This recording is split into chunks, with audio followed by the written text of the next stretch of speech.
올해 은퇴하는 워렌 버핏이 그렇게 아끼던 은행주를 대거 매도했습니다. 그리고 이 주식을 대량으로 샀는데요. 안녕하세요. 재테크 읽어주는 파일럿입니다. 오바마의 현인 워렌 버핏이 올해로 은퇴를 하죠. 나이가 94세거든요. 그러다 보니까 당연히 은퇴할 나이는 되었다 이렇게 생각이 되는데요. 올해 은퇴를 하지만 워렌 버핏은 투자 활동을 멈추진 않았습니다. 워렌 버핏이 이끄는 버크셔 해서웨이가 1분기 포트폴리오를 발표했는데요. 그렇게 최애하던 은행주를 대량 매도했고요. 그리고 이 회사 주식을 많이 샀습니다. 이게 새로 대량으로 매수한 회사가 엄청난 기술을 가지고 있는 회사도 아니고요. 엄청난 혁신을 하고 있는 회사도 아닙니다. 그저 평범한 회사인데 왜 이 회사를 샀는지 그 부분에 대해서 같이 한번 공부해 보도록 하겠습니다. 그럼 화면을 통해서 같이 한번 알아보시죠. 워렌 버핏이 이제 은퇴를 하잖아요. 94세의 나이까지 이제 버크셔 해서웨이를 이끌었는데 이제 드디어 은퇴를 합니다. 여생을 좀 이제 편하게 보내고 싶은 거죠. 스트레스 덜 받고. 그리고 돈도 벌 만큼 벌었고 업적도 이룰 만큼 이뤘다 이렇게 생각이 되고요. 이왕 은퇴하기로 한 거 그냥 은퇴하면 되는데 은퇴하기 전까지 포트폴리오를 계속 바꿨습니다. 이번에 이제 은행주를 팔았는데 워렌 버핏이 이제 뱅크 오브 아메리카, 미국 은행이죠. 미국 은행을 굉장히 오랫동안 소유했습니다. 뱅크 오브 아메리카를 샀을 때가 2011년이거든요. 그리고 이때부터 계속 사기 시작해서 2017년에는 마침내 이제 뱅크 오브 아메리카의 최대 주주가 됐습니다. 지금이 2025년이니까 무려 14년 동안 사기만 했죠. 팔지 않고 사기만 했습니다. 그런데 이번에 은행주를 대량으로 팔았고요. 물론 전량 매도한 건 아닙니다. 하지만 상당 부분 많은 주식을 팔았고 그 돈으로 주류 업체를 샀습니다. 굉장히 좀 의아하죠. 아무튼 의아한 행동을 했습니다. 우리가 이제 워렌 버핏에 대해서 계속 좀 추적 관찰을 하고 있잖아요. 그래서 4개월 전에 워렌 버핏 이래서 주식 다 팔고 현금 들고 있었나, 워렌 버핏이 이제 위기가 온다, 버핏 지수가 대공황 수준이다 이렇게 얘기를 하면서 현금 보유량을 역대 최대로 늘렸습니다. 반대로 전 세계 펀드 매니저들은 현금 보유량을 역대 최소로 줄였죠. 이 말은 전 세계 펀드 매니저들은 돈을 이제 다 투자를 했는데 워렌 버핏은 반대로 다 회수를 하고 거의 현금을 많이 쥐고 있었다. 그래서 누가 이길까 좀 궁금하다 이렇게 영상을 올렸었는데 3개월 후에 결과가 나왔죠. 어떤 결과냐면은 전 세계 부자들은 수십조를 날릴 때 워렌 버핏 혼자 14조를 벌었습니다. 전 세계 주식이 폭락할 때 워렌 버핏은 상대적으로 현금화를 조금 많이 해뒀기 때문에 어느 정도 좀 해지를 할 수 있었던 거죠. 그래서 워렌 버핏이 이렇게 어떻게 보면 좀 맞았죠. 결과론적으로 보면 맞았는데 미국 주식 차트를 한번 볼게요. 워렌 버핏이 이쯤에서 대량으로 이제 좀 매도를 했는데요. 그때 워렌 버핏을 향해서 많은 뉴스 기사들이 나왔는데 주된 기사가 뭐냐면 노망난 거 아니냐, 이제 투자 감을 잃었다, 이런 얘기가 많이 나왔지만 결과론적으로 보니까 조금 지나고 나서 주가가 무려 30% 가까이 폭락을 했습니다.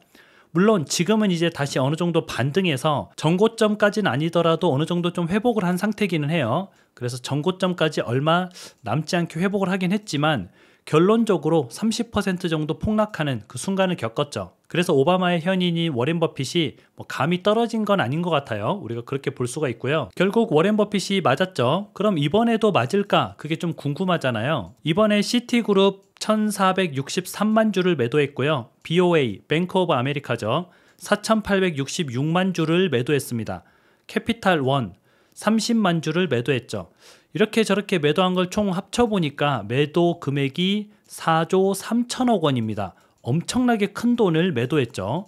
이렇게 갑자기 은행주를 매도한 이유가 좀 궁금하잖아요.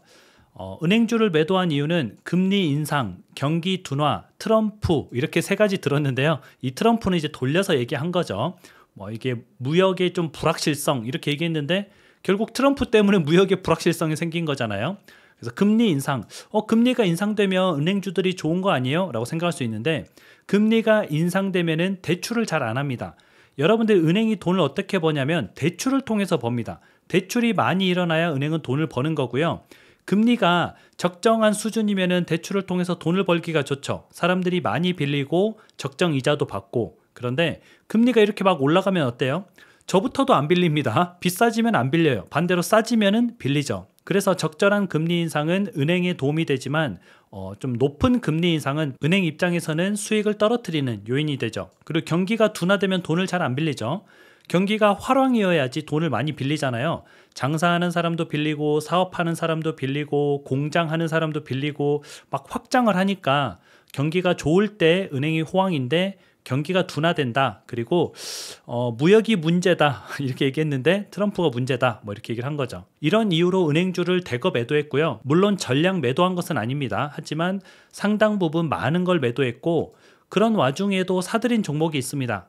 콘스텔레이션 브랜즈라는 회사인데요. 이 회사가 실은 그 코로나라는 맥주 아시죠? 그 노란색의 약간 코로나라는 그 맥주로 굉장히 유명한 회사입니다. 코로나뿐만 아니라 뭐 모델로, 퍼시피코, 로버트 몬다비 뭐 이런 맥주, 와인 이런 주류를 다루는 회사인데 미국에서는 굉장히 유명한 회사라고 보시면 돼요. 그런데 갑자기 이 술 회사를 왜 샀을까? 갑자기 술이 마시고 싶어서 산 건 아닐 거 아니에요. 이 회사의 실적을 보게 되면 워렌 버핏이 왜 샀는지 알 수가 있습니다. 워렌 버핏은 기본적으로 안정적인 걸 좋아합니다. 안정적으로 돈을 잘 버는 캐시카우 같은 회사들을 좋아하는데 이 회사가 향후 5년간 연평균 매출이 6% 상승하고요. EPS, 주당 순이익이죠. 주당 순이익이 14% 성장한다고 월가에서 예상을 하고 있습니다. 막 드라마틱한 매출 성장은 없어요. 그런데 연 6%씩 5년간 이제 성장을 하면은 5년 후에는 이 회사는 매출이 33%가 증가하는 겁니다. 3분의 1이 증가하는 거죠. 이 말은 주가도 3분의 1이 올라갈 수 있다는 뜻입니다. 물론 매출은 증가하지만 순이익이 떨어지면 안 올라갈 수 있죠. 그런데 주당 순이익은 더 많이 증가해요. 2배가 넘게 올라가죠. 그래서 굉장히 안정적으로 좀 매출을 내고 영업이익을 내는 회사구나 라고 워렌 버핏이 좀 판단한 거고요. 지난해 매출은 101억 달러, 영업이익은 마진이 무려 34%입니다. 우리가 이제 술 장사가 남는 장사다 뭐 그런 말을 하잖아요. 마진이 좋다, 물 장사가 돈 버는 장사다 이렇게 얘기를 하는데 마진율이 무려 34%. 워렌 버핏이 좋아할 만 하겠죠.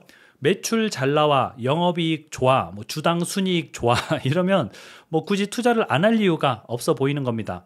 게다가 워렌 버핏이 중요시하는 배당금, 주당 지금 4달러의 배당금을 주고 있는데 연 2%에 해당하는 배당금을 우리가 예상을 해볼 수 있습니다. 굉장히 좀 안정적인 투자처죠. 그래서 워렌 버핏이 좀 투자를 한 것 같고 너무 이 회사의 장점만 얘기한 것 같은데 제가 생각했을 때 단점도 있습니다. 가장 큰 단점인데요. 주가가 8년간 제자리입니다. 우리가 주가 그래프를 보게 되면은 예전에 이렇게 뭐 15불이던 시절이 있었습니다. 그때보다는 굉장히 드라마틱하게 이렇게 올랐죠. 지금 195불이니까 거의 뭐 10배 넘게 올랐다고 볼 수 있습니다. 그런데 10배 넘게 오른 후에 횡보하는 구간이 굉장히 길었다.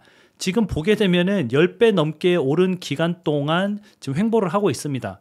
그래서 주가가 지금 당장 드라마틱하게 뭐 올라가거나 뭐 그러진 않을 것 같은데 이 횡보를 하다가 또 이제 상승을 하는 그런 모습을 언제 나타낼지는 모른다는 거죠. 하지만 워렌 버핏은 기본적으로 이제 장기 투자자이기 때문에 아마 길게 보고 투자를 하지 않았나 그렇게 생각이 듭니다. 그래서 우리도 포트폴리오에 넣어놓고 관심 종목에 넣어놓고 관심을 조금 가지고 지켜보면 좋겠죠. 그래서 당장 저 종목에 투자하자 이렇게 생각하면 안 됩니다. 아, 워렌 버핏은 지금 이런 생각을 하고 있구나. 그러면 우리도 저런 비슷한 투자 습관을 좀 형태를 가지면 좋다는 거죠. 어떤 형태?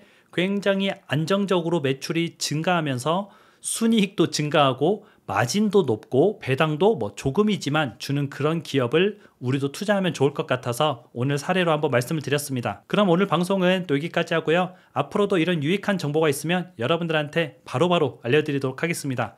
그럼 여러분들 행복한 하루 되세요. 다음에 다시 만나요.